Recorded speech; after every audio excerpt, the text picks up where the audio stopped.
កំកាយអោយរសាយក្នុងដួងចិត្តផងម្លប់ពើតមាត់ស្ទឹងដឹងរឿងអូនហើយនឹងបងកំពុងបងធ្លាប់ដើរឆ្លងកាត់មកជួបអូនរាល់ពេលវេលា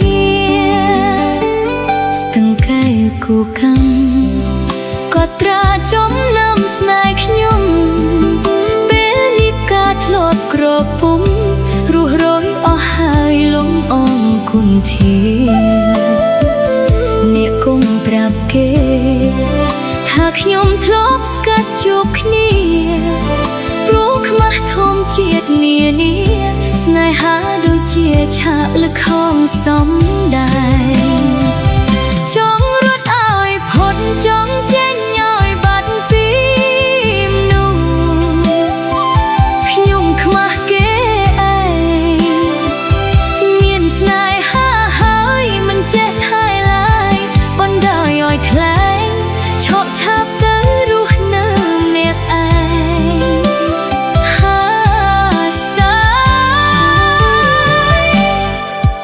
ស្ទឹងកែកំពុងចំឡងទឹកថ្លាឆ្នេរខ្សាច់ស្នាមអនុស្សាវរីយ៍កន្លែងក្រេបការស្គាល់ចិត្តស្គាល់កាយជំនឿហោរាវិចាររបស់អ្នកដែរគូព្រេងគូខួបជាប់កាយស្នេហ៍ខ្ញុំអន្តរាយត្រូវលើគូខំ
កំពុងចំឡងទឹកថ្លា